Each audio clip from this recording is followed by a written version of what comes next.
or even just in your neighborhood. Anyways, enough of that. People want to hear the marble statue, aka Richard Greaser, talk. And I really like your bio here, bro. On the beat, Richard Dick Greaser on the beat, smoking Marlboro Reds and cranking out the best fake news articles you ever read. I'm the person the TV warned you about. Integrity. Absolutely love it. And I say it all the time. And people, I think, believe I'm joking when I say this, but I took this quote from George Carlin. If you're going to tell people the truth, you better make them laugh or they will kill you. So, Dick Greaser, why is sarcasm your preferred medium as a journalist? Well, like I said earlier, I was trained and worked in traditional media for a long time. And, you know, what I learned from that is it's all about lying. And so I just took the skill set that I was already trained in and knew how to use and just translated it into making parody articles on Bitcoin related topics. So it's just, you know, I'm an older guy, you know, I'm in my 40s, and I just didn't want to relearn I didn't want to learn how to code and learn a whole new skill set. So I just figured out this is probably the best way for me to translate my skills into something.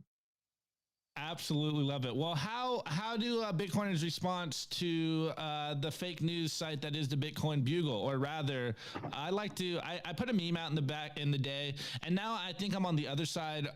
Here at Simply Bitcoin, we take our journalism very seriously. We do our best to speak the truth.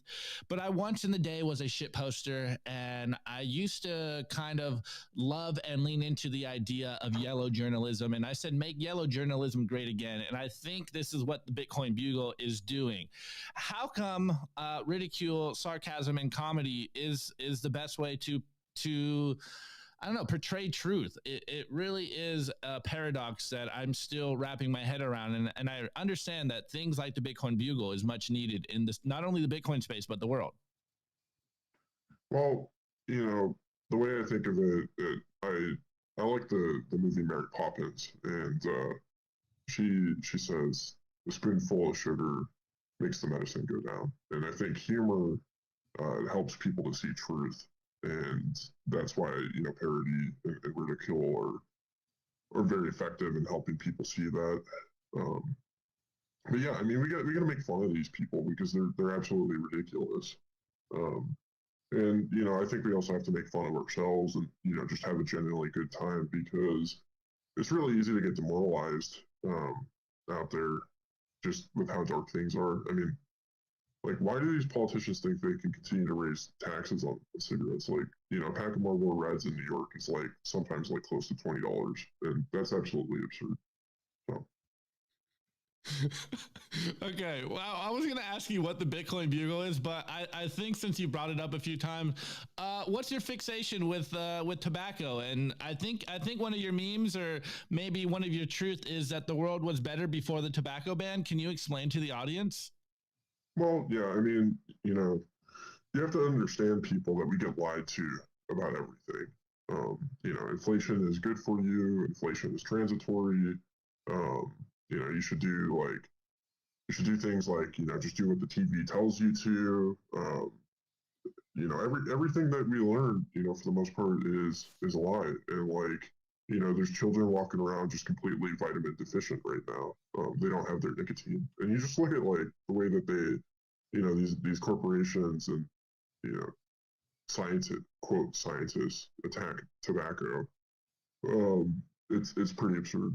It's just you know, they don't go after, you know, things that are actually harmful for you. I mean, if they actually cared about what's harmful, they would be talking about making inflation illegal. But no, inflation's good, and cigarettes are bad. So it's absolutely absurd to me. Absolutely love it. All right. Well, let's get on to the Bitcoin Bugle. What is the Bugle? What's your mission here? And can people contribute? Yeah, I mean, so the mission is I have to make a living, right? You know, my wife smokes 2 packs of cigarettes a day. I smoke 3 packs of cigarettes a day. My kid is on a pack. I would say probably don't start your kids until they're 9 or 10, because it's just too expensive too fast as I'm launching this new business. But So that's like the goal. So like you can donate sats. We have a Geyser fund. I've already earned about 3 packs of cigarettes in donations on Geyser, which is pretty cool. But yeah, I generally want to have a good time, and writing Bugle articles is pretty entertaining for me. Watching people's responses is pretty entertaining. When we get fact checked, it's pretty funny. So the writers for the Bugle, his name's Max Shaft. He wrote a hilarious article about Vitalik dating Tom Brady's ex-wife, and that got circulated and picked up and fact checked a bunch of times, and it was really funny.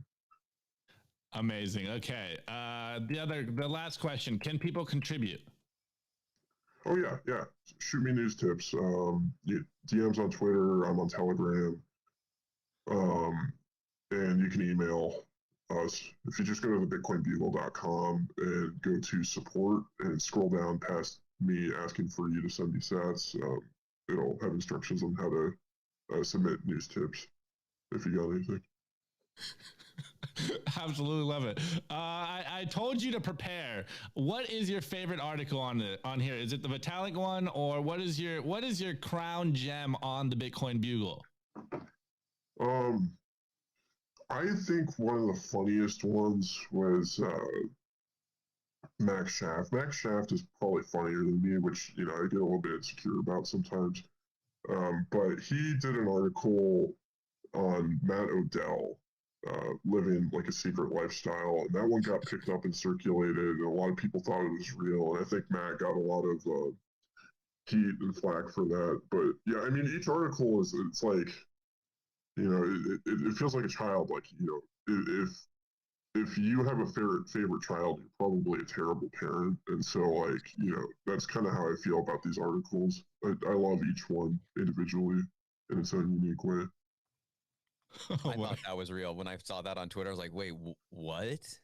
And then I read it, and I was like, oh, okay. And, well played. Absolutely amazing. Okay. Can I get in the mind of Richard Greaser when he creates one of these fake news headlines? How does the genius come about? I typically have one cigarette in my mouth and one in each nostril, and I just try and consume as much tobacco as possible in as short as amount of time. And it's like, the tobacco works through me and speaks through me, and my fingers just start typing. So like typically what I do is I'm not very good at using computers. I'll usually write it out on a typewriter and then have my wife transcribe it to me, or type it into the computer and then publish it.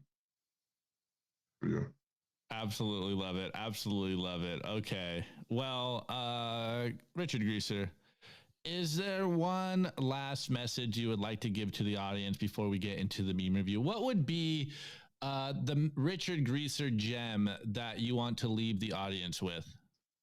Yeah, I mean, I would just say, like, I think the message that we need to be portraying to the shitcoiners right now is the reason why they're losing so bad right now is because they don't have Dennis Porter on their side. Like, because we have Dennis Porter, like, he just saved, Bitcoin a couple weeks ago by getting that 30% mining tax thrown out. So like he's like, the superhero that we all needed, and they don't have Dennis Porter. So that's the message I want people to hear. Absolutely love it. Couldn't agree more. Really appreciate you coming on the show today, Richard Greaser. Absolute pure signal